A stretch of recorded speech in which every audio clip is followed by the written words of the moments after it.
اللهم صل على محمد وعلى آل محمد كما صليت على إبراهيم وعلى آل إبراهيم إنك حميد مجيد اللهم بارك على محمد وعلى آل محمد كما باركت على إبراهيم وعلى آل إبراهيم إنك حميد مجيد الفت میں تیری ویسی نے دندان کو تورا بو بکر عمر نقش قدم تیرا نہ چھورا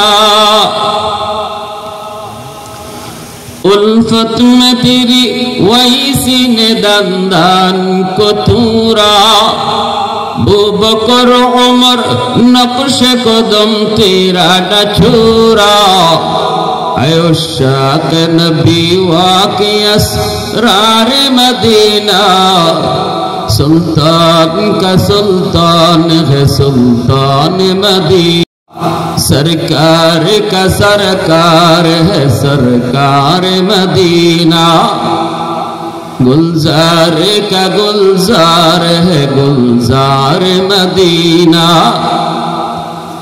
اللہ نے مکہ ہی میں یہ کعبہ بنایا اس کعبہ کا کعبہ تیری مرقد کو بنایا اللہ نے مکہ ہی میں ایک کعبہ بنایا اس کعبہ کا کعبہ تیری مرقد کو بنایا ایسا لمحہ جی چلے جا راہ مدینہ سلطان کا سلطان ہے سلطان مدینہ سرکار کا سرکار ہے سرکار مدینہ گلزار کا گلزار ہے گلزار مدینہ لا الہ الا اللہ شبی لا الہ الا اللہ لا الہ الا اللہ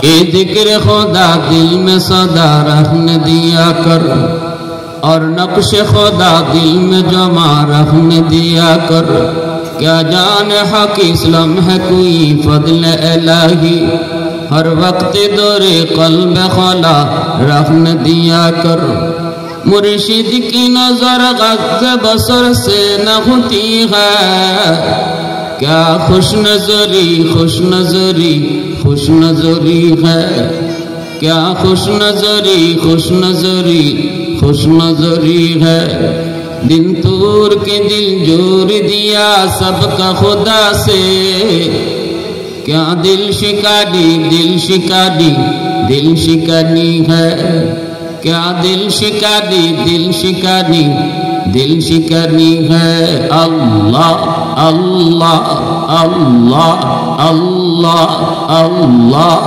اللہ اللہ اللہ اللہ اللہ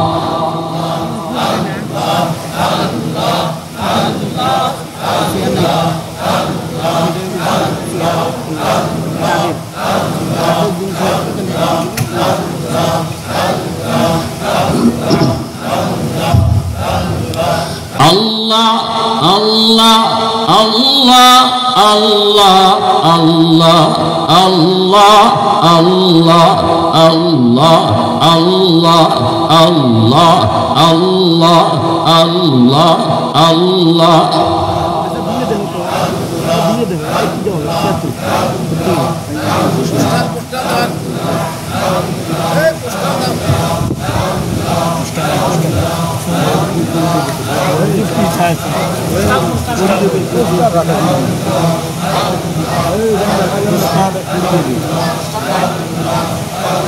লা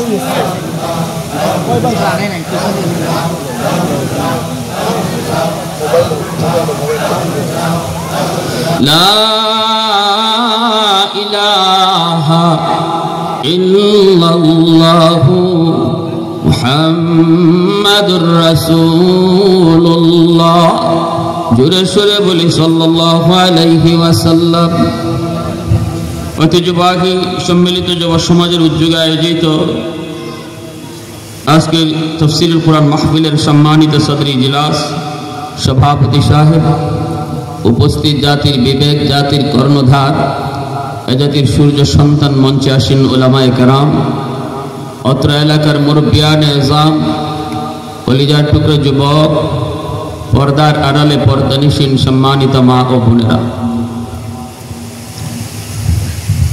আল্লাহ পাকের দরবারে হাজার কোটি শুকর যে মালিক আমাকে আপনাকে এই মুহূর্তে দুনিয়ার সমস্ত ব্যস্ততা থেকে মুক্ত করে শুধুমাত্র কেবলমাত্র আল্লাহ এবং আল্লাহর রাসূলের মহব্বত আর ভালোবাসা অন্তরে নিয়ে কোরআন হাদিসের মাহফিল তথা মায়ার নবীর হাদিসের ভাষায় জান্নাতের বাগানে আসার বসার কিছু দিনই কথা শোনার তৌফিক দিয়েছেন। এজন্য সবাই শুকরিয়াতান আওয়াজ করে কালিমাতুশ শুকুর বলি আলহামদুলিল্লাহ।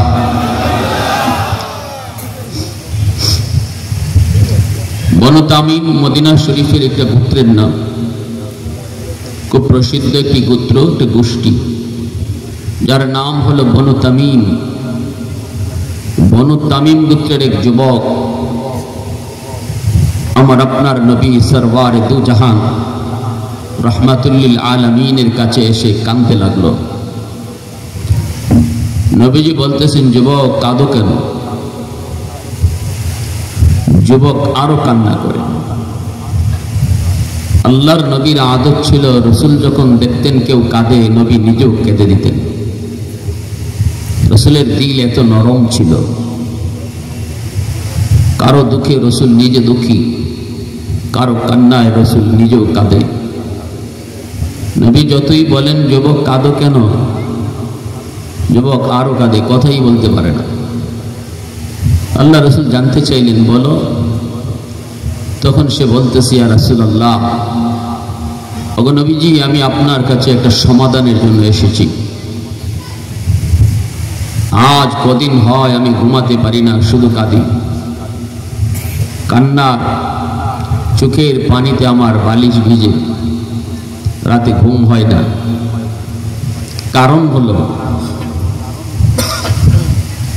আমি যখন ছোট ছিলাম, আমার মা, আমার বাবা আমাকে নিয়ে কত স্বপ্ন দেখছে। বাবা কোন রকম ইনকাম করতেন, হালাল তরিকায় সংসার চলতে কষ্ট হতো। আমি কত দেখেছি গো নবী, আমার মা নিজে না খেয়ে আমাকে খাওয়ায়া ঘুমায় পড়ছে। আমি যদি কখনো বলেছি, মা তুমি কি খেয়েছো, মা তখন মিথ্যা বলেছে। আমাকে সান্ত্বনা দেওয়ার জন্য বলছে, হ বাবা আমি খাইছি, তুমি খাও। অথচ আমি জানতাম আমার মা উপবাস, খাবারের কিছুই নেই। সেই মা, সেই বাবা অসুস্থ হয়েছেন, ভালো চিকিৎসা করাতে পারিনি। আজ তারা কবরে শায়িত। অভাব নিয়েই মা বাবা আজকে কবরে। আল্লাহ আমাকে এখন সম্পদ দিছে, আমি এখন অনেক পয়সার মালিক। সম্পদ দেয় কে? জোরে বলেন কে? বুদ্ধির বলে, শক্তির বলে সম্পদ কামাই করা যায় না। এটা একান্তই আল্লাহর দয়া, অনুগ্রহ। পবিত্র কোরআনের সূরাতুল জুমআয় আল্লাহ এই কথা বলেছেন। এটা আল্লাহর একান্ত দয়া। আল্লাহ আমাকে অনেক সম্পদের মালিক বানাইছেন, কিন্তু এই সম্পদ, এই টাকা, এই পয়সা আমার সময় মতো আসে নাই। এই যে ছোট বাচ্চা, তাদেরকে একটু বাড়িতে পাঠাই দিলে আরো ভালো হয়।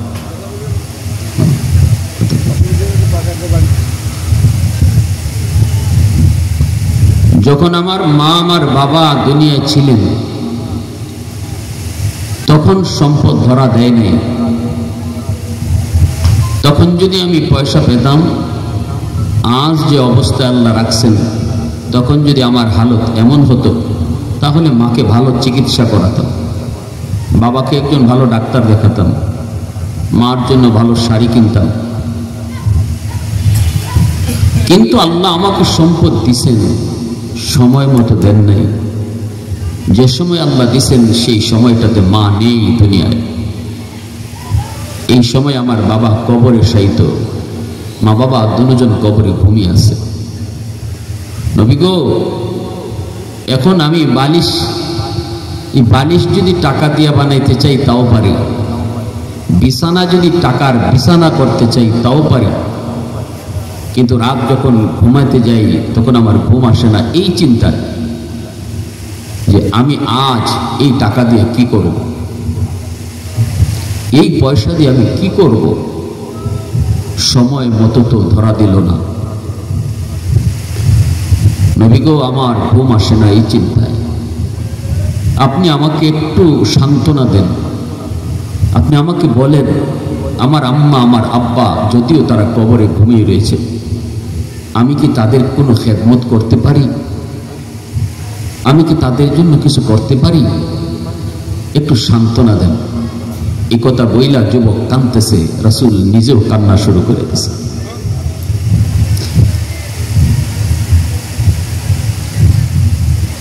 একজন যুবকের দিলের ভিতরে যখন আল্লাহর ভয় ঢুকে, একজন যুবকের দিলের ভিতরে যখন আল্লাহর ভয় ঢুকে, তখন আল্লাহ হাদিসে কুদসিতে বলছেন, ওই যুবকের খাতিরে আল্লাহ জমিন টিকায় রাখেন। এই জমিনে যত আল্লাহর ওলি হয়েছে, প্রত্যেকেই ওলির দফতরের নাম লেখাইছেন যৌবনকালে। যৌবনের ইবাদত যুবককে ওলি বানায়। যুবকের সেজদা আর বৃদ্ধ মানুষের হাজার সেজদা, একজন যুবকের সেজদার পাল্লা ভারী হয়ে যায়। নবীজি বলেছেন, লা ওয়ারআ কাল কাফি আও কামা ক্বালা নবী আলাইহিস সালাম। নবীজি বলেন, জানো, যার শক্তি ছিল, ক্ষমতা ছিল, সুযোগ ছিল গুনাহ করার, বয়স ছিল তার গুনাহ করার, এরপরেও যে আল্লাহর ভয়ে গুনাহ করে না, ওই বয়সে সে আল্লাহর ওলি হয়ে যায়। একজন বৃদ্ধ মানুষ মন চাইলেও অনেক গুনাহ করতে পারে না, কারণ তার বয়সে দেয় না, বয়স তাকে সাপোর্ট করে না। কিন্তু একজন যুবক যৌবনে চাইলে অনেক কিছু করতে পারে, অনেক অপরাধে জড়াতে পারে। কিন্তু এরপরেও যে যুবক তার যৌবনকে কন্ট্রোল করে, যৌবনের পাগলাগুড়ার লাগাম টেনে ধরে, যেদিকে খুশি ওদিকে দৌড় দিতে দেয় না, যাত্রার আয়োজন করতে মন বলে কিন্তু আল্লাহর ভয়ে ওয়াজ মাহফিলের আয়োজন করে। বন্ধুরা তাকে চুরিতে নিতে চায়, যায় না। বন্ধুরা তাকে জিনা ব্যভিচার করাতে চায়, যায় না। যে যুবকের কলিজায় আল্লাহর ভয়, যাকে যৌবনে মসজিদে পাওয়া যায়, যাকে যৌবনে বাপমার সেবা করতে দেখা যায়, যে যুবক যৌবনে মুরব্বীদের সম্মান করে, আমার নবীর রঙে রঙিন হয়, আল্লাহর রাসূল বলেন নিঃসন্দেহে ওই যুবক যৌবনে আল্লাহর ওলির তালিকায় নাম উঠায় নেয়। আমার ভাইরা বন্ধুরা, যুবক,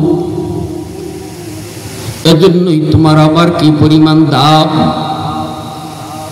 আজ হয়তো নিজে বুঝি না, নিজের দাম নিজে হয়তো জানি না, কিন্তু রহমতের নবী, মায়া নবী, দয়ার নবী যখন মক্কায় কালেমার দাওয়াত শুরু করলেন, সবার আগে নবীকে সাপোর্ট দিয়েছে। আল্লাহ নবীর পিছনে যেই মানুষগুলি ছিল, এরাই ছিল মক্কার যুব সমাজ। সুবহানাল্লাহ। মক্কার যুবকগুলি রাসূলকে সহযোগিতা করলো, আবু জাহেল, উতবা, সায়বা নবীর বিরোধিতা করলো। আবু বকরের মতো যুবক উমরের মতো যুবক, বেলালের মতো যুবক জান বাজি দিয়া নবীর সামনে ঢাল হয়ে দাঁড়িয়ে গেল।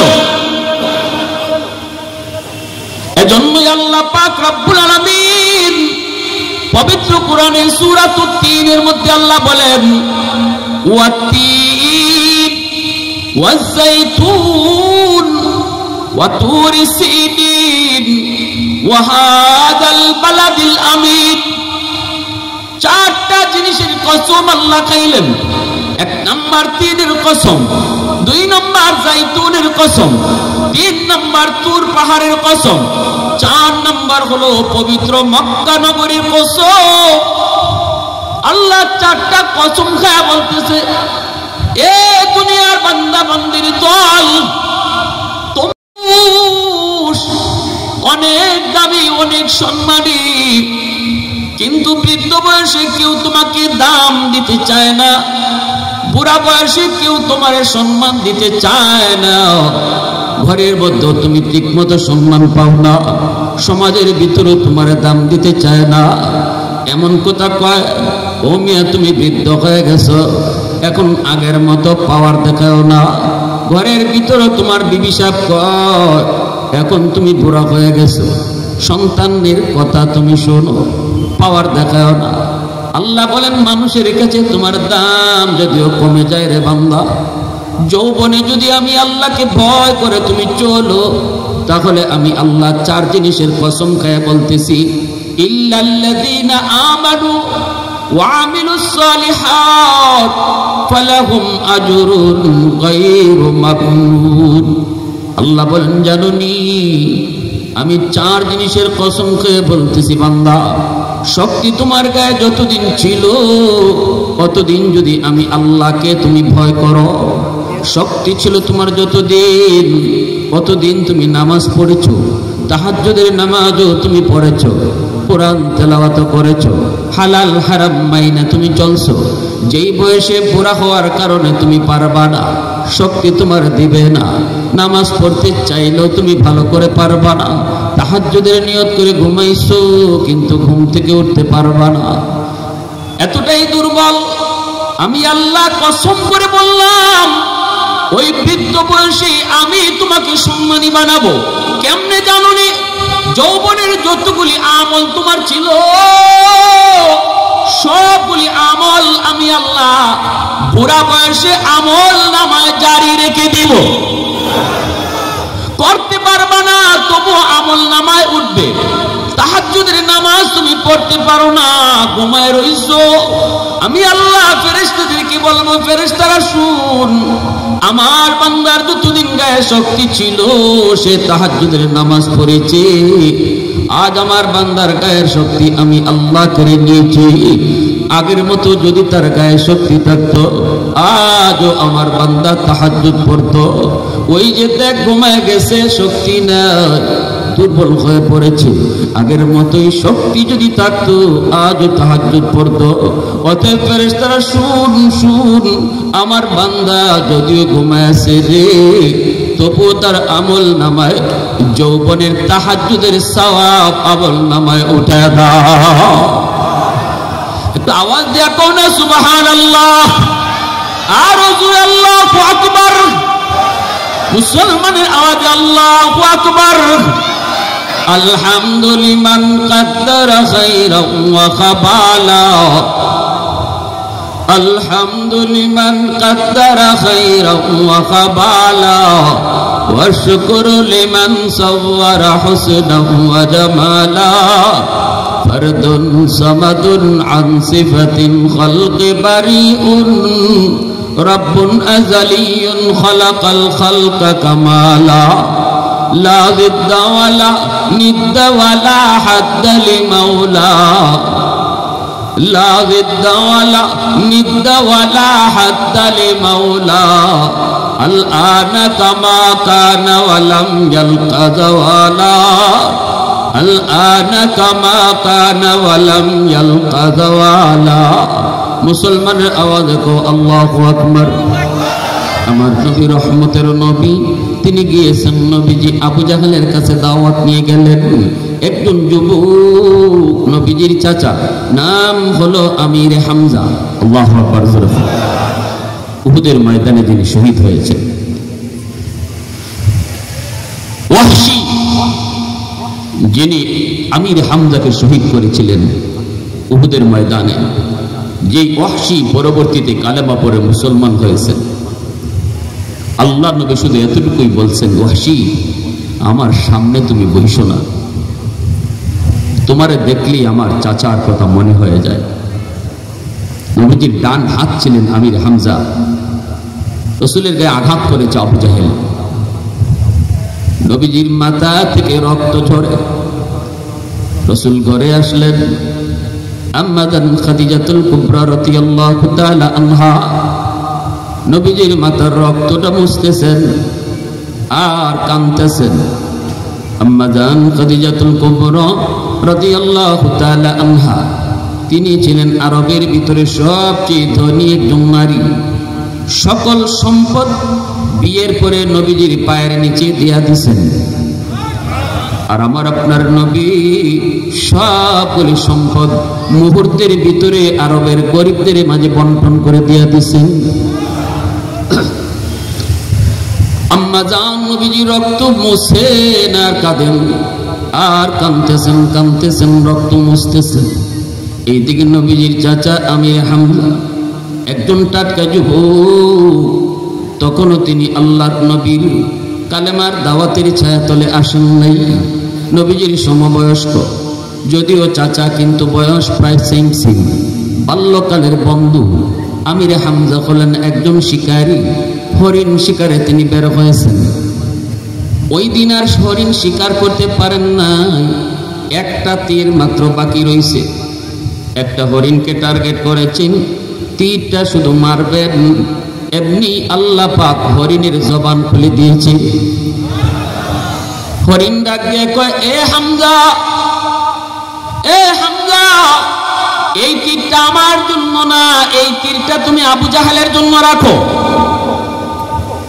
ওরে হামজা, তুমি তো জানো না তোমার ভাতিজা মুহাম্মদ কালেমার দাওয়াত দেওয়ার অপরাধে আবু জাহেল মাথায় আঘাত করে রক্ত ঝরায় ফেলছে। এরে হামজা, তুমি কি জানো না, তুমি কি কথা মানবা না?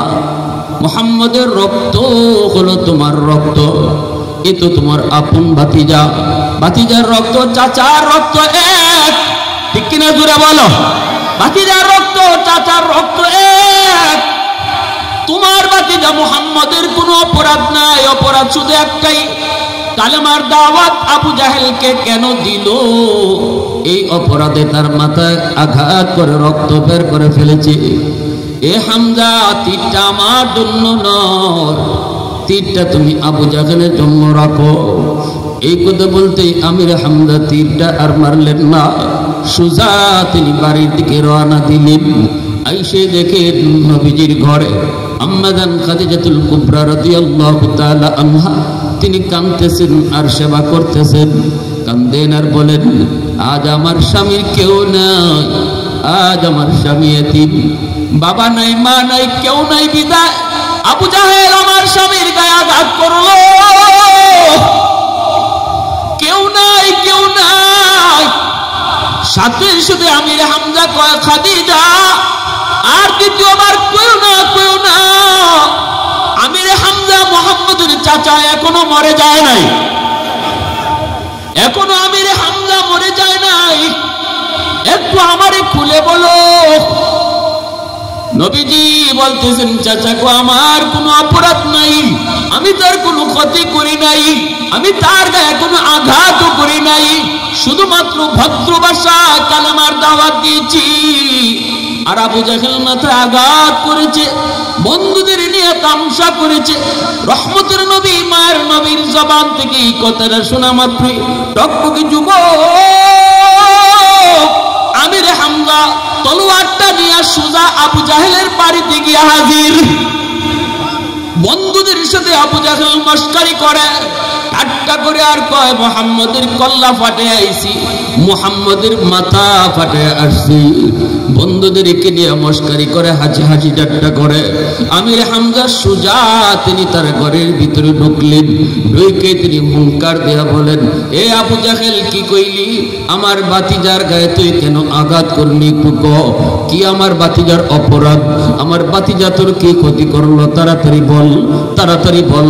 আবু জাহেলের লোকগুলি আমির হামজাকে আটকাইতে চায়।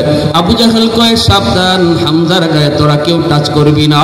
হামজার সাথে আমি কথা বলবো, কারণ হামজা কে, কেমন মানুষ আবু জাহেল ভালো করে চিনি।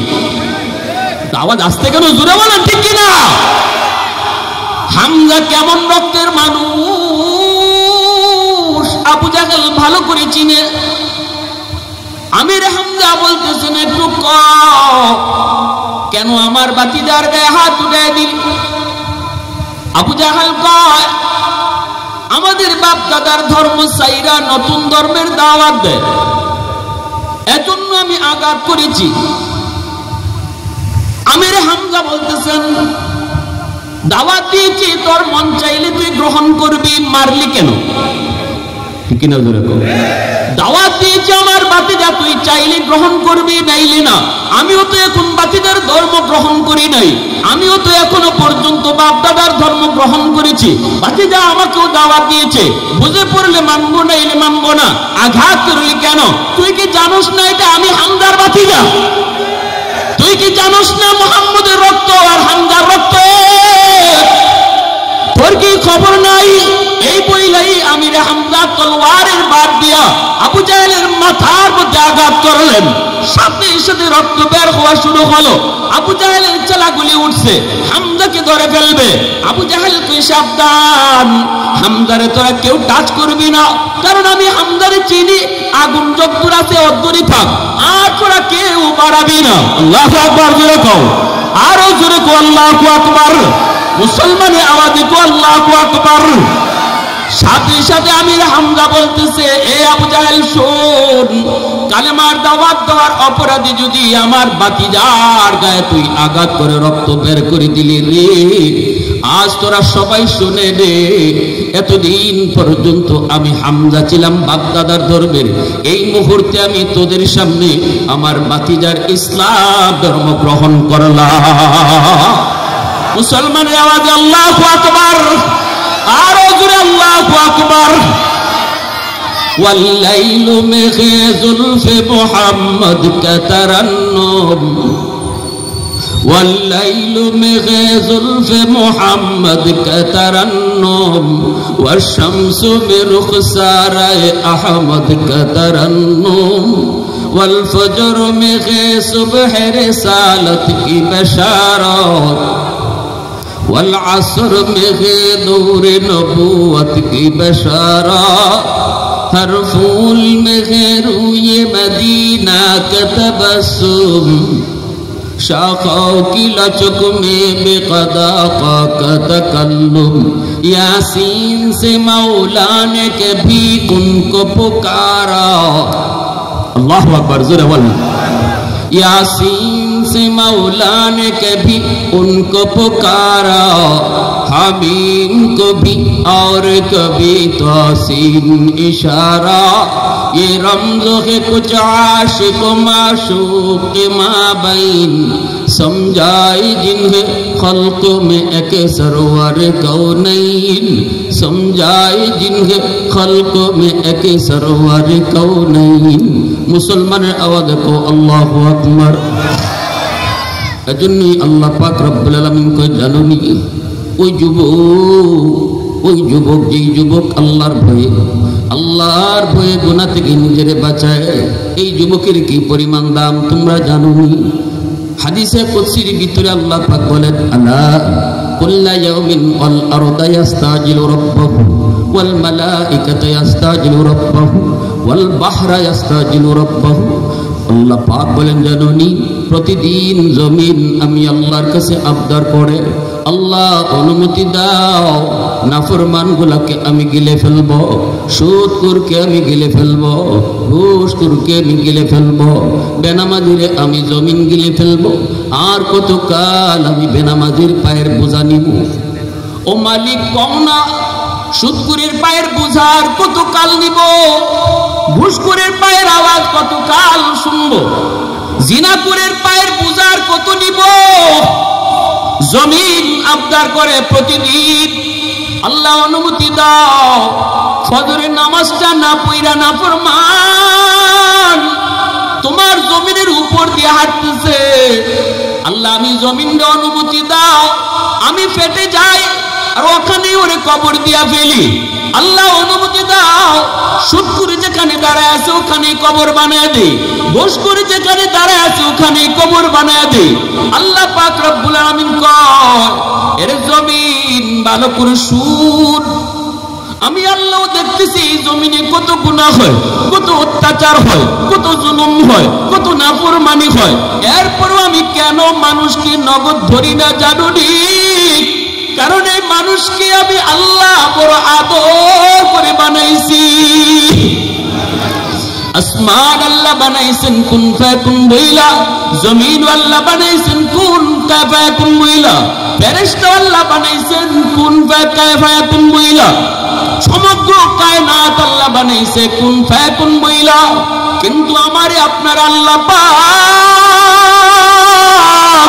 কুন ফায়াকুন বলে বানায় নাই। আমারে আপনারা যখন আল্লাহ বানাইছে, আল্লাহ বলে খালাকতু বিয়াদাইয়া, খালাকতু বিয়াদাইয়া, আমি আমার বান্দা বান্দিরে আমার নিজের হাত দিয়ে বানাইছি। মধ্যে তুদামি কপাল, ওই কপাল দিয়া বান্দা আমার কুদরতি কদমে সেজদা দিবে। এই কপালটারে তো দাম, এই কপাল ফেরেশতাদের হাতে বানাইলে হয় না। এই কপাল না না কুন ফায়াকুন বলল হয় না, আমি আল্লাহ নিজের হাতে বানাইছি। এরপরে আল্লাহ পাক বলতেছে, সাগর মহাসাগর গুলো আবদার করে, কক্সবাজার সমুদ্র সৈকতের পারে গিয়া কত যুবক কত যুবতী গুনার কাজে লিপ্ত হয়। সাগরের পানিটা চায় চায় শুধু দেখি, আল্লাহর কাছে সাগরের পানি আবদার করে কয়, মালিক আর কত নাফরমানি দেখমু, অনুমতি দিবাইনি, জমিনটারে আমি পাক বানায় দিই। এরা তো না পাক বানায় দিছে, আমি পানি দেয়া সব ডুবায় দেই, সবগুলি নাফরমানকে আমি পানিতে ডুবায় দেই, না পাক জমিনটারে আমি পাক বানায় দেই। আল্লাহ পাক কইরে, জমিন থাম, এ সাগর মহাসাগর তোরা থাম, আমার আর আমার বান্দা বান্দির মাঝখানে কেউ তোরা নাক গলাবি না। জমিনে যতদিন চার দল থাকবে আমি আল্লাহ জমিন টিকায় রাখবো। লাউলা মাশাইকু রুক্কা ওয়াশশাবাবু খুশশা ওয়াল আতফালু রুদ্দা ওয়াল আনআমু রুদ্দা লাজাআলতুস সামাআ হাদিদা ওয়াল আরদা খাসফা ওয়াত তুরাবা রামাদা ওয়ামা আনজালতু মিনাস সামাই কাতরা ওয়ামা আম্বাততু মিনাল আরদি নাবাতা বাল আনজালতু আলাইকুমুল আযাবা সাব্বা। আল্লাহ পাক বলতেছে, জানোনি চার দল যতদিন জমিনের ভিতরে থাকবে আমি আল্লাহ জমিন টিকায় রাখবো, আসমান আসমানের জায়গায়, জমিন জমিনের জায়গায় দাঁড় করায় রাখবো। এক নাম্বার দল হলো জমিনের ভিতরে আমি আল্লাহ যখন দেখি আমার কিছু বৃদ্ধ বান্দা বান্দি কোমরে তার ব্যথা, হাঁটুতে তার ব্যথা, রুকু করতে গেলে তার বড় কষ্ট হয়, সেজদা দিতে গেলে পরে তার বড় কষ্ট হয়। এরপরও যখন দেখি আমার কিছু বৃদ্ধ বান্দা বান্দি কষ্ট করে করে আমার কদমে সেজদা দেয়, যখন দেখি কষ্ট হয় এরপরও সেজদা দেয়, রুকু করে, ওই বৃদ্ধ বান্দা বান্দির সেজদার দিকে তাকাইলে জমিনের প্রতি আমি আল্লাহর মায়া লেগে যায়। কষ্ট হয়, কষ্ট হয়, এরপর আমার কদমে সেজদা দেয়, লাঠি ভর দিয়া মসজিদের দিকে রওনা দেয়। রুকুতে গেলে পরে রগে টান দেয়, সেজদায় গেলে পরে তার কোমরে টান দেয়। এরপর আমি মালিকের কদমে সেজদা দেয়, ওই সেজদার দিকে তাকাইলে জমিনের প্রতি আমার মায়া লেগে যায়। ওয়াশশাবাবু খুশশা, আল্লাহ বলতেছে, জমিন আমি আল্লাহ যখন দেখি জমিনের ভিতরে একদল যুবক যৌবনের পাগলামি করে না, না না পাগলা করারে যেদিকে খুশি ওই দিকে দৌড়ায় না, মন চায় বন্ধুদের সাথে গুনাহ করত, মন চায় গান বাজনার আয়োজন করত, মন চায় যাত্রা প্যান্ডেল করত, মন চায় চুরি জিনা ব্যভিচার করত। এরপর আমি আল্লাহ যখন দেখি কিছু যুবক গুনার কাজে নিজের জড়ায় না রে, যৌবনে এসে আমি আল্লাহকে ভয় করে দিলের ভিতরে আমি আল্লাহর প্রেম জমায় দেয়, দুনিয়ার নাপাক প্রেম অন্তরে জন্মায় না। তারে মসজিদে পাওয়া যায়, ওয়াজ মাহফিলের আয়োজন করতে দেখা যায়, বাপ মার সেবা করতে পাওয়া যায়, মুরব্বীদের সম্মান করতে দেখা যায়, উলামায়ে কেরামের তাজিম করতে তারে দেখা যায়। ওই যুবক, যেই যুবকের মাথায় আমার নবীর সুন্নত টুপি, যেই যুবকের মুখে আমার নবীর সুন্নত দাড়ি, ওই যুবকের দিকে যখন আমি আল্লাহ তাকাই, তার কলিজার দিকে তাকাইলে এই জমিনের প্রতি আমার মায়া লেগে যায়, এই জমিনের প্রতি আমার মায়া লেগে যায়, মায়া লেগে যায়। ওই যুবকের কলিজার দিকে যখন আমি আল্লাহ তাকাই, 3 নম্বরে আল্লাহ পাক বলতেছে রে জমিন, 3 নম্বর দল হলো ওয়াল আতফাল রুদ্দা। সমাজের ভিতরে আমি আল্লাহ যখন দেখি কিছু ছোট ছোট বাচ্চা, এদের কোনো গুনাহ নাই, এদের কোনো অপরাধ নাই, যদি গুনাহ করছে তো তার বাবাই করছে, মায় করছে, যদি ওদের বাপ মার গুনার কারণে যখন আসমানি জমিনি গজব আসতে চায়, আমি যখন দেখি তার ঘরের মধ্যে ছোট ছোট বাচ্চা, মাসুম নিষ্পাপ বাচ্চা, যাদের উপরে শরীয়তের কোনো বিধিবিধান নাই, বাচ্চার উপরে নামাজ ফরজ হয় নাই, রোজা ফরজ হয় নাই, যদি আসমানি গজব বাপ মার গুনার কারণে জমিনে আসে, ছোট ছোট মাসুম বাচ্চাগুলা এই গজবের ভিতরে পড়ে যায়, অথচ এরা নিষ্পাপ, এদের কোনো অপরাধ নাই। ওই ছোট ছোট বাচ্চাগুলির দিকে যখন আমি আল্লাহ তাকাই, তখন এই গুনাহগার জমিনের প্রতি আমার মায়া লেগে যায়। এজন্য ছোট ছোট বাচ্চাগুলিকে অহেতুক মাইরো না রে যুবক, ছোট ছোট নিষ্পাপ মাসুম বাচ্চাগুলির বকাঝকাও কইরো না, কারণ তোমার মতো আমার মতো নাফরমানরে আল্লাহ পাক রিজিক বন্ধ করে দিত।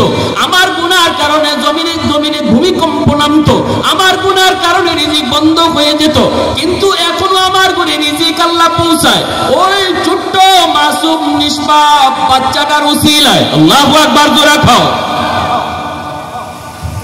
4 নম্বর হলো ওয়াল আনআমিরুত তা।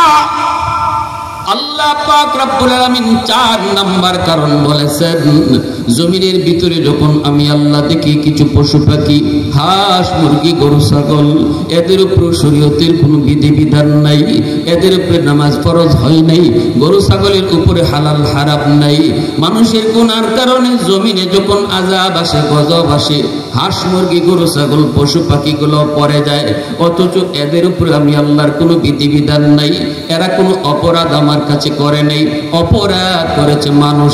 মানুষের অপরাধের কারণে যদি জমিনে আমি আল্লাহ গুনাহ পরিমাণ আযাব আর গজব দেই, তাহলে পশু পাখি হাঁস মুরগি পশু পাখি গরু ছাগল গুলো পড়ে যায়, অথচ এদের কোনো অপরাধ নাই।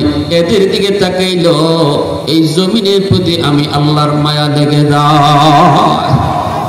এজন্য পশু পাখিরও অহেতুক কষ্ট দিব না, গরু ছাগলকেও মারব না, কারণ আমার মতো সুৎখোর ঘুষখোরের চেয়ে গরু ছাগল আল্লাহর কাছে অনেক প্রিয়।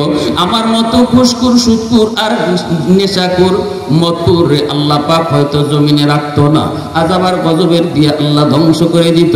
এরপর আল্লাহ বাঁচায় বাঁচায় খাওয়ায়, আল্লাহ মায়া করে খাওয়ায় ওই পশু পাখির কারণে। যেই গরুটারে তুমি আঘাত করেছো, যেই ছাগলটারে রক্ত ঝরাইছো, যেই হাইওয়ানটারে তুমি অহেতুক মারছো, এই হাইওয়ানের উসিলায় তোমার মতো নাফরমানকে আল্লাহ পালতেছে, আল্লাহ খাওয়াইতেছে, আল্লাহ বাঁচায় রাখছে। জোরে বলো আল্লাহু আকবার। আল্লাহ পাক কই যদি 4 শ্রেণী জমিনে না থাকতো, লাজালতুস সামাআ হাদিদা ওয়াল আরদা খাফসাফা ওয়াত তুরাবা রামাদা ওয়ামা আনজালতু মিনাস সামাই কাতরা ওয়ামা আনবাতু মিনাল আরদি নাবাতা বাল আনজালতু আলাইকুমুল আযাবা সাব্বা। আল্লাহ পাক বলে এই 4 শ্রেণী যদি জমিনে না থাকতো, আমি আল্লাহ আসমানকে লোহা বানায় দিতাম, জমিনকে তামা বানায় দিতাম, এমনকি এই জমিন থেকে একটা শস্যের দানাও উঠতে দিতাম না, আসমান থেকে এক ফোঁটা রহমতের বৃষ্টিও জমিনে পড়তো না। বাল আনজালতু আলাইকুমুল আযাবা সাব্বা, পরপর পরপর জমিনের মধ্যে আযাব আর গজব দিয়ে আমি আল্লাহ ধ্বংস করে দিতাম, আমি জমিন ধ্বংস করে দিতাম। শুধু বাঁচায় রাখছি এই 4 দলের কারণে। একটু আওয়াজ দিয়া কও, বুঝে থাকলে কয় দল? একটু আওয়াজ দিয়া কও কয় দল? প্রথম নম্বর হলো মুরব্বী। সমাজের যুবক যারা আছে একটু খেয়াল করে শোনো, একজন মুরব্বী আল্লাহর কাছে কত দামি। একজন মুরব্বী মানুষ, চুলদারি সাদা মানুষ, আল্লাহর কাছে কত দামি। আলী রাদিয়াল্লাহু তাআলা আনহু তিনি ঘর থেকে বের হয়েছেন, মদিনার মসজিদে নামাজ পড়বেন, ইমামতি করতেছেন রহমতের নবী, আমার আপনার নবী দু জাহানের বাদশাহ আলী। তিনি ঘর থেকে বের হলেন, নবীজির পিছনে নামাজ পড়বেন। একটা চিকন গলি পথ, ওই গলি পথ দিয়া মদিনার মসজিদে যেতে হয় রে। কিন্তু এই গলি পথে ঢুকেই আলী দেখতে পেলেন একজন মুরব্বী মানুষ লাঠি দিয়ে বর দিয়া গলি পথটা, চিকন পথটা অতিক্রম করে। আলী মনে মনে ভাবতেছেন, আমি যদি নবীর পিছনে প্রথম রাকাতে যে শরীক হতে হয়, তাহলে এই মুরব্বী মানুষকে একটু চাপ দেওয়া লাগবে, বলতে হবে চাচা একটু সাইড দেন, চাচা আমাকে একটু সাইড দেন। আর যদি আমি এই কথা না বইলা ওনাকে সম্মান দেখায়া ওনার পিছনে পিছনে যাই, তাহলে দেরি হবে, কারণ ইনি তো অনেক আস্তে আস্তে হাঁটতেছেন, দেরি হবে। প্রথম রাকাত নবীর পিছনে পাবো না, 1 রাকাত আমার ছুটে যাবে। এইবার আলী তার নিজের মনে জিজ্ঞেস করেন, আলী রে বল কি করবি? নবীর পিছনে তোর 1 রাকাত ছুটে যাবে, নাকি ওই মুরব্বী মানুষকে সম্মান করবে, নাকি ওনারে কষ্ট দিবে? আলীর মন কয় না রে আলী, মুরব্বী মানুষ আল্লাহর কাছে বড় সম্মানী, চুলদারি সাদা, রুকু করে সাজদা করে, তার উসিলায় আল্লাহ জমিন টিকায় রাখে। সাবধান সাবধান, বেয়াদবি করিস না, এতটুকু কইস না চাচা একটু সাইড দেন, এই কইও তার কাজ করিস না, বরং পিছনে পিছনে যা। রাকাত যদি একটা ছুটে যায় ছুটে যাক। সিদ্ধান্ত নিয়ে নিলেন আলী, মুরব্বীকে সম্মান দিবেন, পিছনে পিছনে যাবেন। এইদিকে নবীজি নামাজে দাঁড়ায় গেলেন, আল্লাহ নবী রুকুতে চলে গেলেন। আলী তো মনে মনে অবার শিওর 1 রাকাত তো পাবেন না, কারণ দেরি তো হবেই। কিন্তু আলীর এই আমলটা আল্লাহর কাছে এত প্রিয় লাগলো, নবী রুকুতে যাওয়া মাত্রই আল্লাহ জিব্রাইলকে পাঠায় কই, জিব্রাইল আমার বন্ধুকে যা কও রুকু যেন লম্বা করে। রহমতের নবী রুকুতে গেলেন, জিব্রাইল আইসা কয়, নবী গো, ওগো নবীজি মাথা তুইলেন না, রুকু লম্বা করেন। আল্লাহ নবী তো অবাক, কোনদিন জিব্রাইল আমাকে নামাজের ভিতরে রুকু লম্বা করেন, সেজদা লম্বা করেন জিব্রাইল কোনদিন কয় নাই গো। আজ কেন জিব্রাইল কয় রুকু লম্বা করেন? রাসূল জানতে চাইলেন, কিন্তু নামাজের ভিতরে কথা বলা যায় না। শুধু এতটুকুই জিব্রাইল বলছে, নবী গো, আপনার আলী এখনো নামাজে শরীক হয় নাই। আলী নামাজে শরীক না হওয়া পর্যন্ত আসমানের মালিক আপনার বন্ধু আপনাকে রুকু লম্বা করতে বলছে। রহমতের নবী নামাজের ভিতরে আর কোনো কথা বলেন নেই, রুকু লম্বা করতেছেন। আর মনে মনে আলীর দিকে তিনি একটু গুসা, আলী আজকে কেন নামাজে আসতে দেরি করলো, আর আমারই বা রুকু কেন লম্বা করতে হলো? নবীজি রুকু লম্বা করতেছেন। আলী মসজিদের ভিতরে ঢুকলেন, ঢুকেই দেখেন নবী এখনো রুকুতে আছেন। আলী তো অবাক, ঘটনা কি? নবীজি তো এখনো রুকুতে থাকার কথা মনে হয় আজকে নবীজি অনেক লম্বা কেরাত করছেন, তাহলে তো মনে হয় আলহামদুলিল্লাহ আমি রুকু পাইছি, মুরব্বীর সম্মানও করেছি, রুকু পেয়েছি। এই মনে কইরা হযরত আলী রুকুতে শরীক হলেন। জিব্রাইল আমিন কই, নবী গো, কষ্ট নিয়েন না গো নবী, আমি জিব্রাইল আপনারে কষ্ট দেই নাই গো, এতটুকু কষ্ট আপনার বন্ধু আপনাকে দিয়েছেন, মাথা উঠান। আলী রুকু পায়া গেছে। সুবহানাল্লাহ। আল্লাহর নবী রহমতের নবী নামাজ শেষ হওয়ার পরে রাসূল তিনি দাঁড়ায় গেলেন মিম্বরে। সাহাবায়ে কেরামদেরকে নবী ডাক দিয়ে বলতেছেন, সাহাবীরা সামনের দিকে আগায় বসো। সবার মনে প্রশ্ন, প্রথম রাকাতের রুকুটা আমি কেন এত লম্বা করেছি? অনেকেরই মনের ভিতরে প্রশ্ন। সামনের দিকে তোমরা একটু আগাও। সাহাবায়ে কেরাম তারা সামনের দিকে আগায় বসলেন। রাসূল ডাক দিলেন, আলী কই তুমি? হযরত আলী পিছনের কাতারে তিনি হাত উঠিয়ে বলেন, নবী গো লাব্বাইক। এই যে আমি। হযরত আলীর সাথে নবীজির একটা সম্পর্ক আছে, আত্মীয়তার সম্পর্ক। বলুন তো কি? আলী নবীজি জামাতা। রাসূল তার কোন মেয়েকে দিয়েছেন? হযরত আলী রাদিয়াল্লাহু তাআলা আনহুর কাছে কোন মেয়ে বিয়ে দিয়েছেন? হযরত ফাতেমা রাদিয়াল্লাহু তাআলা আনহা। আর হযরত আলী রাদিয়াল্লাহু তাআলা আনহু রাসূলের আপন চাচাতো ভাইও। হযরত আলী কিন্তু নবীজির আপন চাচা আবু তালিব, যিনি কালেমা পড়ে মরতে পারেন নাই কিন্তু রাসূলকে বড় মহব্বত করতেন, সে আবু তালিবের সন্তান হযরত আলী রাসূলের ঘরেই লালন পালন হয়েছেন। রাসূল তার ছোটকাল থেকে বড় করেছেন। আপন চাচাতো ভাইকে রাসূল লালন পালন করে বড় করছেন, আবার তার কাছেই মেয়েকে বিয়ে দিয়েছেন। তাহলে বোঝা গেল আপন শাস্তলি চাচা, আপন শাস্তলি, আপন চাচা ছাড়া বাকি যত চাচা আছে, চাস্তলি চাচা বলি, চাস্তলি মামা বলি, চাচা তো ও খালা বলি, সবার সাথে পর্দা করা ফরজ, কারণ বিয়ে হালাল, বিয়ে বৈধ। আপন চাচা ছাড়া আর কোন চাচা শরীয়তে এলাও না। ভালো করে ইয়াদ রাখবেন। আমরা অনেক সময় অনেক মেয়েরা, অনেক মা বোনেরা বলে ফেলে আমার চাচা লাগে। চাচা লাগে তো সামনে যাইবেন, যদি আপন চাচা না হয় এটা সম্পূর্ণ হারাম। রাসূল আপন চাচাতো ভাই, তাহলে রাসূলের আপন চাচাতো ভাই যদি আলী হন, ফাতেমা রাদিয়াল্লাহু তাআলা আনহার সম্পর্কে কি চাচা? আলী হযরত ফাতেমার চাচা, চাচার সাথে বিয়ে হইছে, যেহেতু আপন চাচা না, চাস্তলি চাচা। এজন্য শরীয়তের বোঝা, শরীয়তে পর্দা কি জিনিস এটা বুঝতে হবে। ঘরের মধ্যে আমাদের মা বোনেরা অনেক সময় বাহিরে গেলে আলহামদুলিল্লাহ বোরকা পরে, কিন্তু ঘরের ভিতরে যে পর্দার বিধান রয়েছে এটা আমরা বুঝিই না।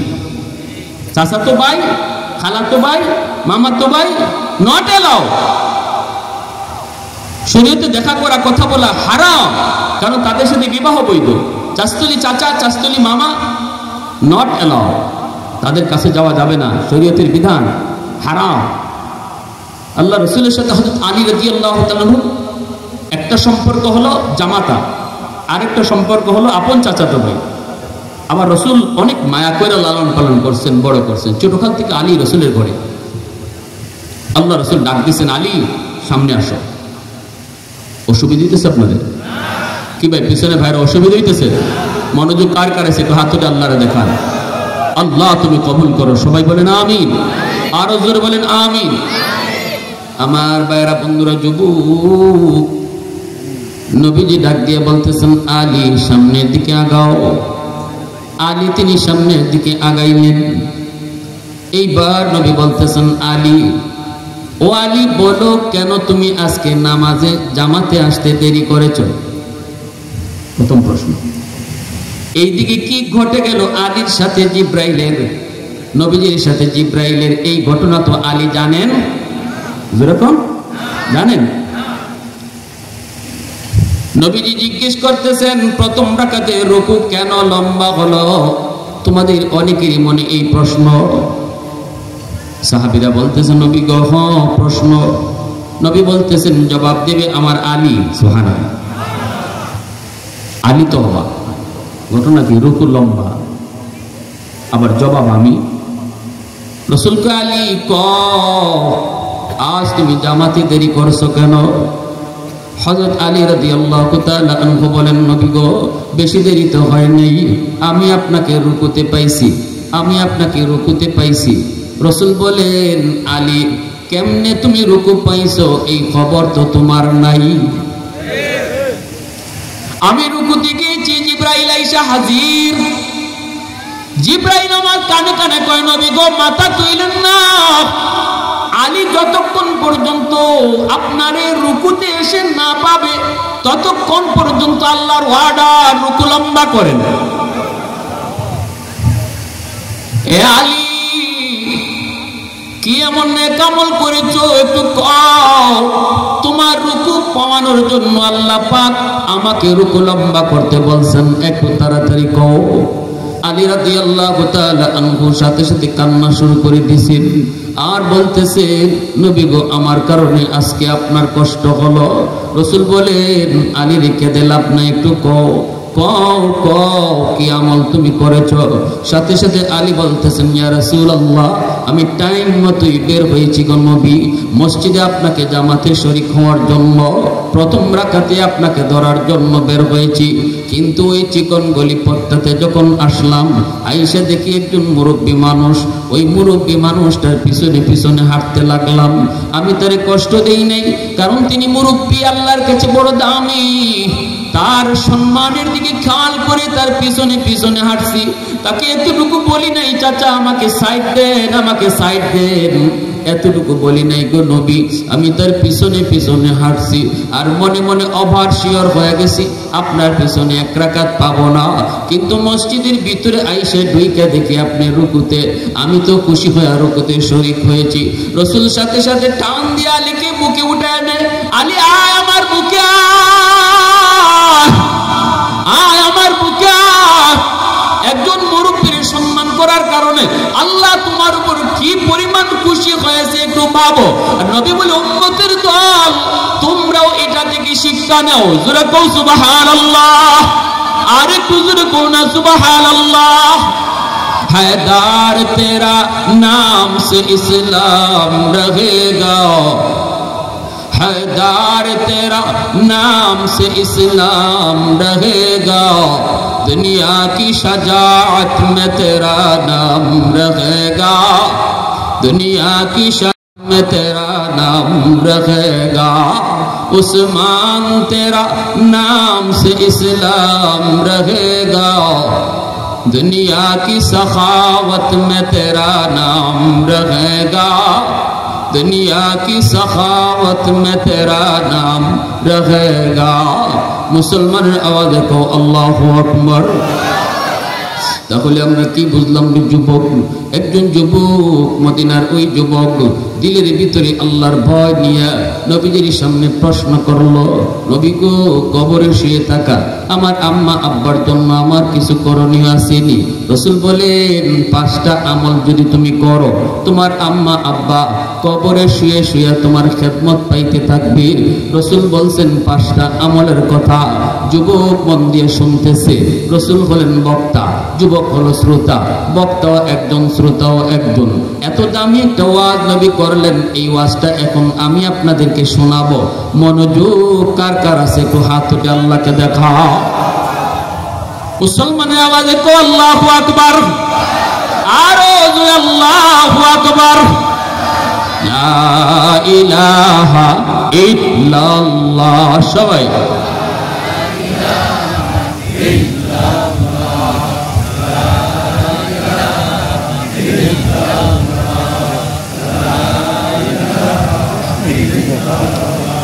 মোহব্বতের সাথে লা ইলাহা ইল্লাল্লাহ,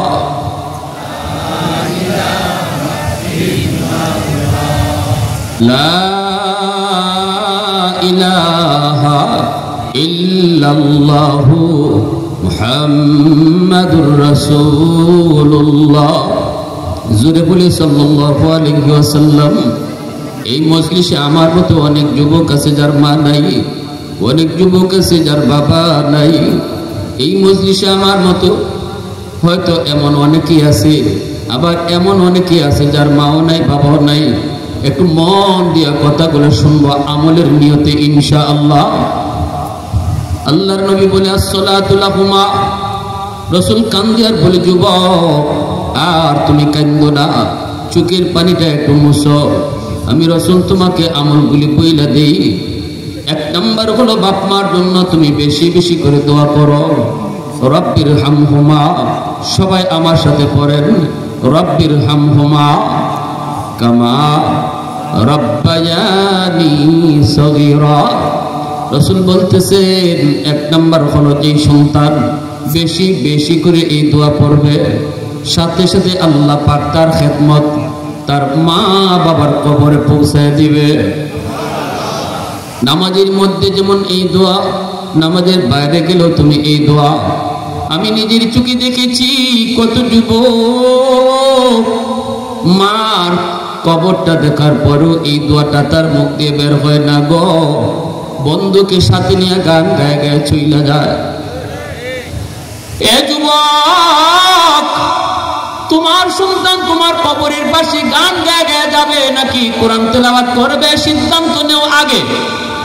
সন্তান জন্মের পর তারে দিন শিখাও, কোরআন শিখাও, মাদ্রাসায় পড়াও। 5টা বছর তারে নুরানি মাদ্রাসায় পড়াও, মিনিমাম 5টা বছর। এরপরে যদি ডাক্তার বানাইতে চাও, ইঞ্জিনিয়ার বানাইতে চাও, প্রফেসর বানাইতে চাও, পরে বানাও। আগে তারে মুসলমানের বাচ্চা বানাও, আগে মুসলমানের বাচ্চা বানাও।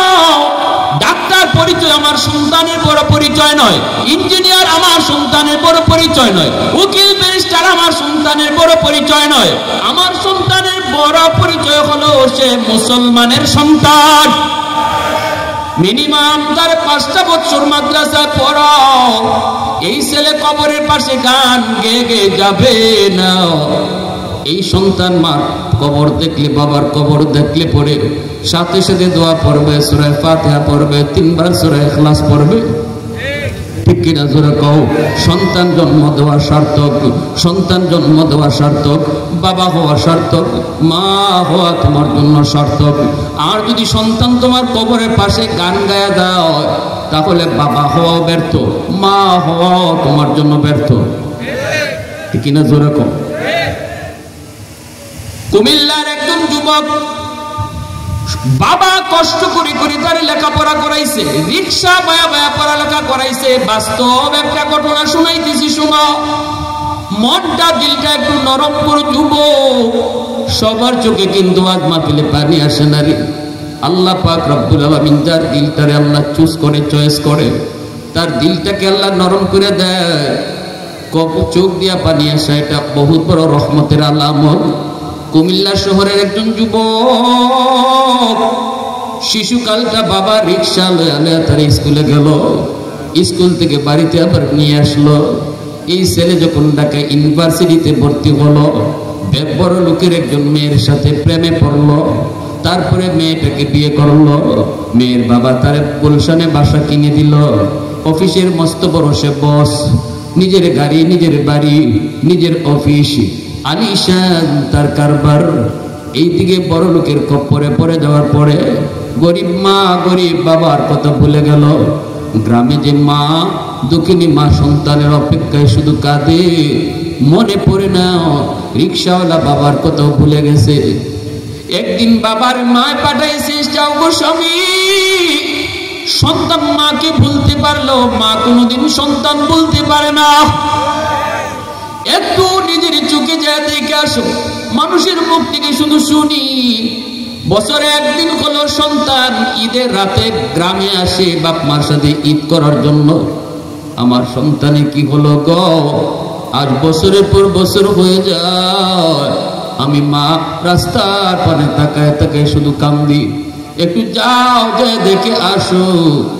বাবা আইতেছে ছেলেকে এক নজর দেখার জন্য। গেইটে, অফিসের গেইটে দারোয়ান তারে আটকায় দিল। দারোয়ানে কয়, চাচা কার কাছে যাবেন? বাবা বলতেছে, আমি অমুকের সাথে দেখা করব। দারোয়ান তো চিনে না, ইনি যে তার বসের বাবা। দারোয়ান কয়, কেন অপেক্ষা করেন? বসের সাথে দেখা করা যায় না, পারমিশন নিতে হয়। আমি বসের পারমিশন নিয়ে আসি। এই বইলা দারোয়ান চলে গেল ভিতরে। যায় বলতেছে, স্যার, একজন অভাবী মানুষ, গরিব মানুষ গ্রাম থেকে এসেছে, আপনার সাথে দেখা করতে চায়, কিন্তু আমি তো অনুমতি দেই নাই, আপনার পারমিশন নিতে এসেছি। যদি আপনি পারমিশন দেন তাহলে ভিতরে ঢুকতে দেব। সাথে সাথে ছেলে কয়, ঠিক আছে রাখ, আমি সিসি ক্যামেরার মাঝে একটু দেখি। ছেলে সিসি ক্যামেরা অন করে তাকায় দেখে গেইটের পাশে দাঁড়ায় আছে ওই বুড়া মানুষটা যে রিক্সা বাঁকা হয়ে গেছে, পূজা হয়ে গেছে, সেই বুড়া মানুষটা আর কেউ না, এই মানুষটাই তার বাবা। কিন্তু দিল নরম হয় না, গুনাহ করে করে দিল শক্ত। বাবারে দেখার পর দিলটা নরম হলো না। দারোয়ানের হাতে 500 টাকা ধরায় দিয়া কয় নে, যা বলবি আমি খুব ব্যস্ত মানুষ, দেখা করার টাইম নাই, আরেকবার আসলে পরে বেশি টাকা দিয়া দিব, আজকে আমার হাতে কম। যে ক দারোয়ান তো জানে না, দারোয়ান তো মনে করেছে কোনো ভিক্ষুক, কোনো সাইল। দারোয়ান 500 টাকা নিয়ে এসে বলতেছে, চাচা গো, স্যার বড় বিজি মানুষ, দেখা করার সুযোগ নাই, সময় নেই, আপনারা এই 500 টাকা দিছে, বলছে আপনাকে নিয়ে যেতে। এমনি বাবা বলতেছে, বাজান আমি ভিক্ষুক না রে বাজান, আমি কোনো সাইল না, সওয়াল করতে আসি নাই, আমি আসছি শুধু এক নজর আমার সন্তানের চেহারাটা দেখার জন্য। দারোয়ানে কই, চাচা কোন কি? বলে হ, আমার ছেলে মনে হয় আমাকে চিনে না, মনে করেছে আমি ভিক্ষুক আইছি, একটু যায় কও তোমার আব্বা আসছে।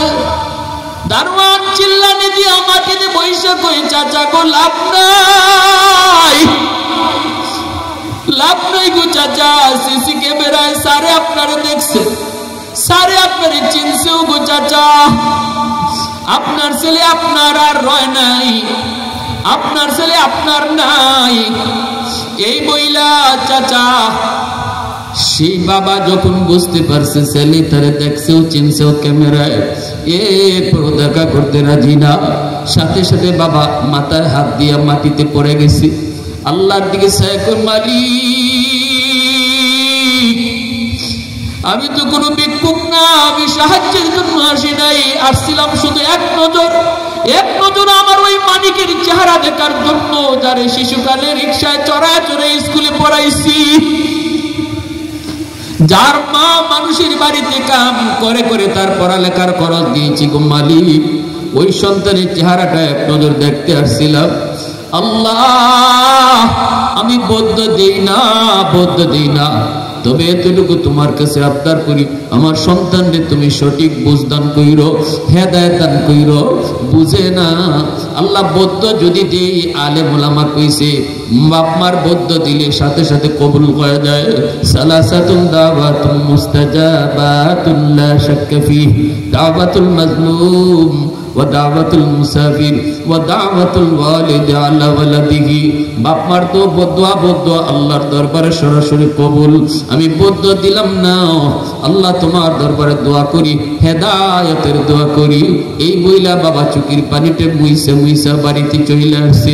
বাপ মার দোয়া আব্দুল কাদের জিলানীর দোয়া সমান না। আব্দুল কাদের জিলানী, হাজারো জিলানী যদি তোমার ঘরে দোয়া উঠায় রে যুবক, তাদের দোয়া কবুল হবে কি হবে না কোনো গ্যারান্টি নাই।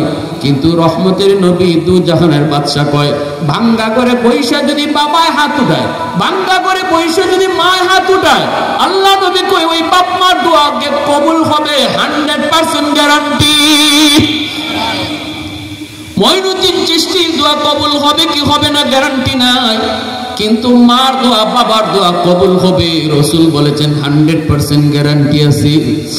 এইদিকে মা অপেক্ষায়, স্বামী আসতেছে, স্বামীকে দেখে জড়ায় ধরছে, কয় স্বামী গো, কও না আমার সন্তানের চেহারা কেমন দেখে আসছো? বাবা তো কথা বলতে পারে না, ঠোঁট মুখ কাঁপতেছে, চোখ দিয়া পানি ঝরতেছে, কাঁদে আর কয় বিবি গো, তোমার সন্তান মস্ত বড় অফিসার, নিজের গাড়ি নিজের বাড়ি, আমার সাথে দেখা করার টাইম তার হাতে নাই, আমার ভিক্ষুক মনে কইরা তাড়ায়া দিছে। বলা মাত্রই মা আল্লাহ কই চিৎকার দিয়া মা মাটিতে পড়ে গেছে।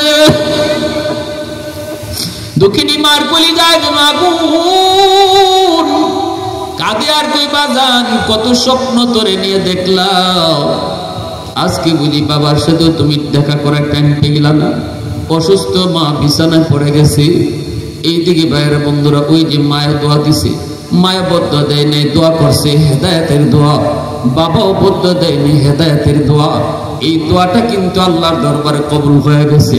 রমজান মাস, জুম্মার দিন যুবক গুলশান আজাদ মসজিদে ঢুকছে জুম্মার নামাজ পড়ার জন্য। তখন জুম্মার আজাদ মসজিদ, গুলশান আজাদ মসজিদে জুম্মার নামাজ পড়ান যাত্রাবাড়ির হযরত মাহমুদুল হাসান দামাত বারকাতুহুম, আল্লাহর ওলি আজও দুনিয়ায় জীবিত আছেন। আল্লাহওয়ালাদের কথার মধ্যে অনেক নূর, অনেক আসর। মিম্বরে বৈশাখ জুম্মার বয়ান দিতেছেন মা বাবার হক নিয়া, মার কদর বাবার কদর নিয়ে তিনি বয়ান করেন। যুবক মাত্র মসজিদে ঢুকছে, ঢুকেই দেখে মার কদর বাবার কদরের বয়ান, তাও আল্লাহর ওলির জবান থেকে প্রতিটা কথা তীরের মতো তার কলিজায় লাগতেছে। যুবক মনে মনে ভাবতেছি হুজুর তো মনে হয় আমারই লক্ষ্য করে সব কথাগুলি কইতেছেন। যেই যুবকের উপরে মার বদুয়া, বাবার কষ্ট, মার কষ্ট, ওই যুবকের দুনিয়া বরবাদ, আখিরাতও বরবাদ। দুনিয়া তো হায়াতের ভিতরে বরকত নাই, রুজি রোজগারে কোনো বরকত নাই।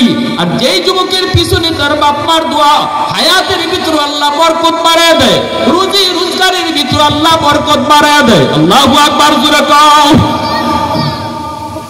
আল্লাহর ওলির প্রতিটা কথা যুবকের কলিজার মধ্যে এমন ভাবে লাগলো, যুবক নামাজের ভিতরে কাঁদতেছে, চোখের পানি জরে জরে কান্দে আর আল্লাহর কাছে তওবা করে, মালিক বহুত বড় ভুল করে ফেলেছি, আল্লাহ তুমি আমাকে একটু সুযোগ দিবা নিগো, আমি আমার আব্বা আম্মার কাছে যাই মাপ চাইবো।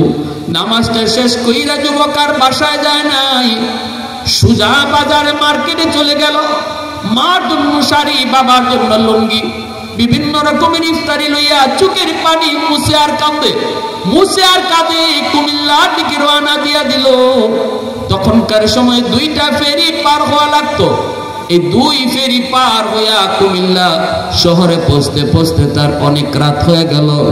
তারাবি নামাজ পড়ে সবাই ঘুমায় পড়ার প্রস্তুতি নিয়েছে। যুবক কান্দে, শহরের ভিতরে 2টা রিক্সা খুঁজতেছে, কোথাও কোনো রিক্সা নাই, কোনো গাড়ি নেই, কেমনে সে গ্রামে যাবে? মানুষেরা কয় যুবক কেন কান্দ? কয়েকটা রিক্সার প্রয়োজন, গ্রামে যাব। কেন, কি হয়েছে? কেউ মারা গেছে নাকি? যুবক কথা বলতে পারে না, শুধু কান্দে আর কয় আমাকে তাড়াতাড়ি একটা রিক্সার বাউ করে দাও।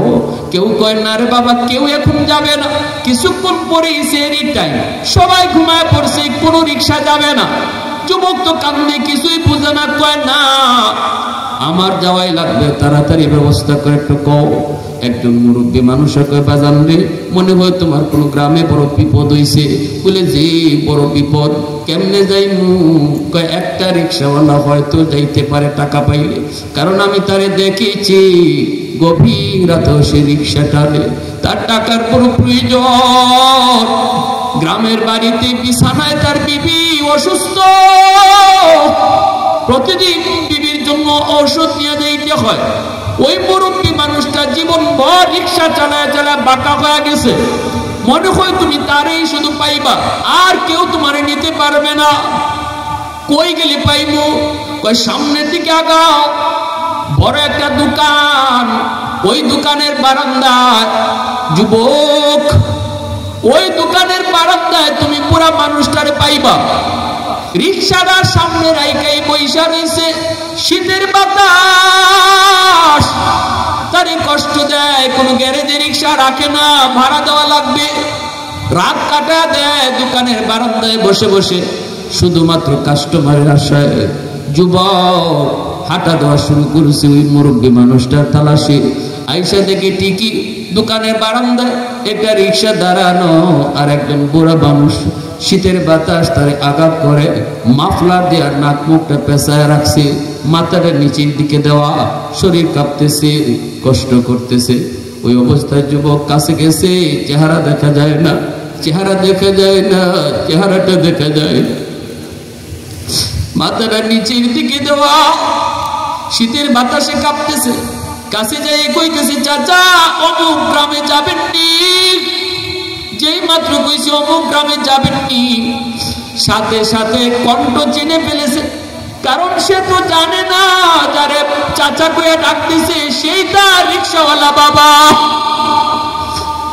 বাবা তো সন্তানের কণ্ঠ চিনে ফেলেছে, কারণ পৃথিবীতে বাপ মা সন্তানের কণ্ঠ কোনোদিন ভুলে না। শিশু বাচ্চার কণ্ঠটাও মা কোনোদিন ভুলে না। বাবা সন্তানের কণ্ঠ চিনে ফেলেছে, মাথাটা তুলে নাই, মাথাটা নিচের দিকে রাখছে। বাবা চোখ দিয়ে বাবার পানি জরে কাঁদতেছে, ছেলের বুঝায় না।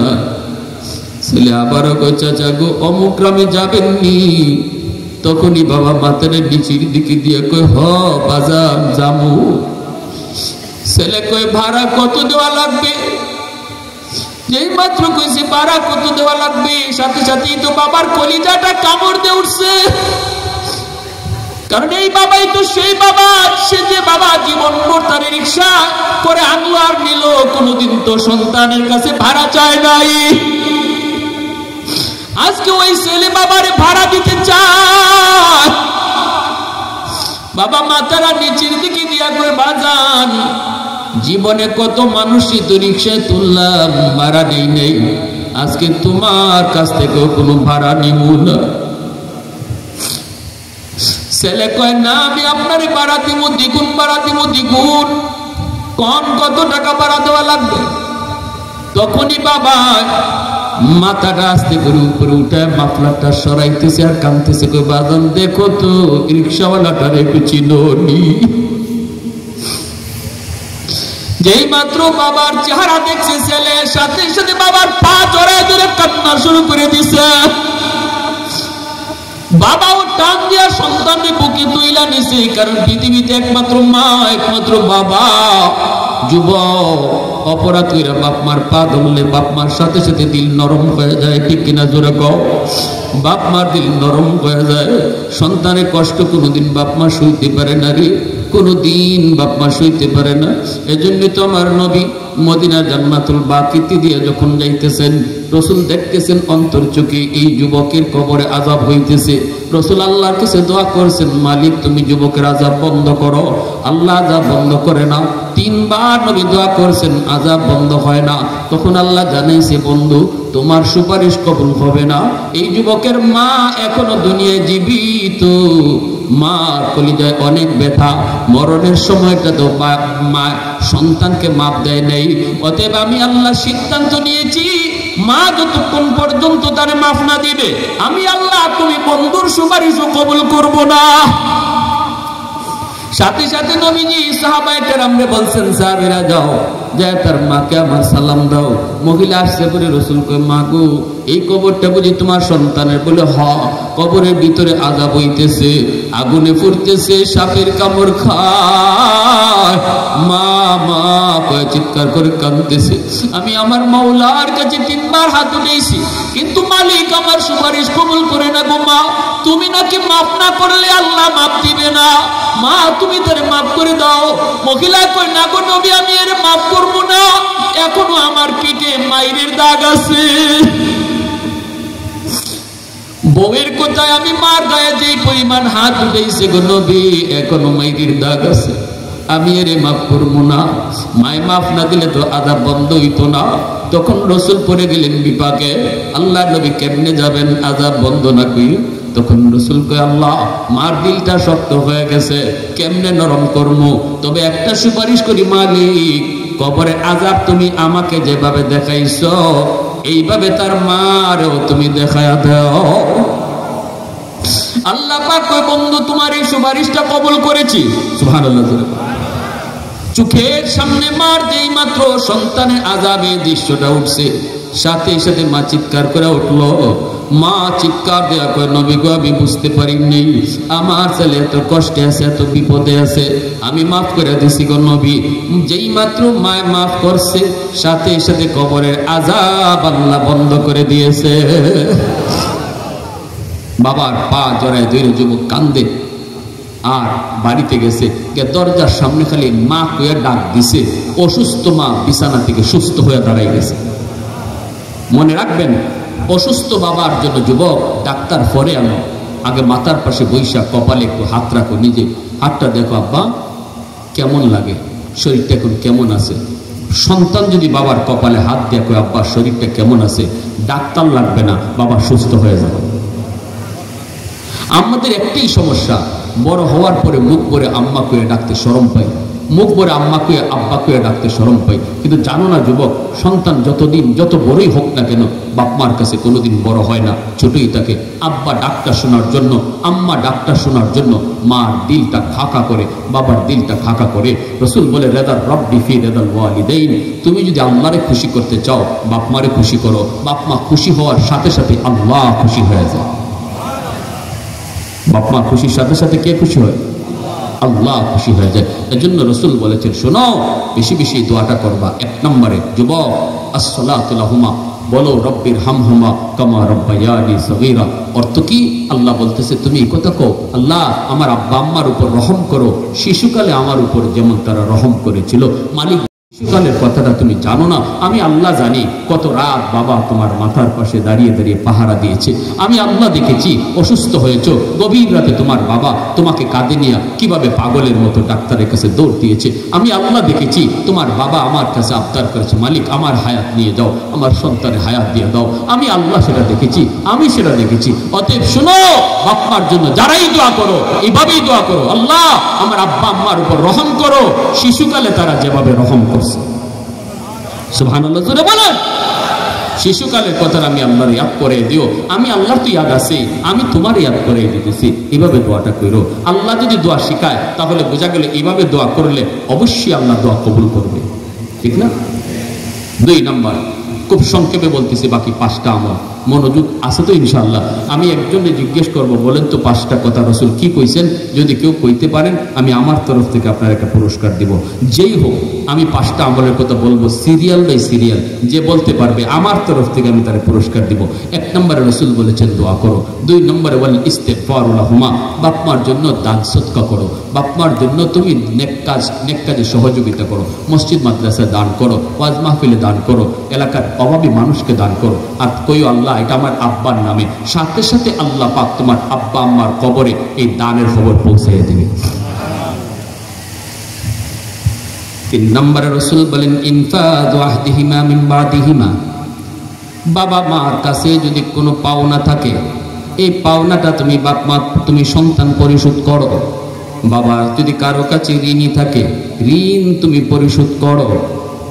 মনে রাখবেন, মনে রাখবেন। সন্তান এমন বহু সন্তান পাওয়া যায় বাবা আরেকজনের জমি দখল করে বুক করে খাইছে, এই সন্তান এই জমিটা এখন বুক করতেছে, অথচ ছেলে নিজেও জানে এই জমিটা তার না, তার বাবা দখল করে আনছে। জানি না আপনাদের এলাকা আছে কিনা, বিভিন্ন জায়গায় থাকতে পারে কি পারে না। যদি তুমি বাবার কবরে আগুন নিবাইতে চাও রে যুবক, জিয়াফত তুমি পরে করো। গরু জবাই কইরা মানুষে পরে খাওয়াও, হাতি জবাই কইরা পরে খাওয়াও। আগে বাবা যার হক নষ্ট করেছে হকটা ফিরায় দাও। ওই হক ফিরায় না দেওয়া পর্যন্ত বাবার নামে যদি তুমি হাতি জবাই কইরা মানুষকে খাওয়াও তবুও কিন্তু কবরের আগুন নিভবে, কবরের আগুন নিভবে না। তোমার ফুফুদের জমি যদি তোমার বাবা দখল করে থাকে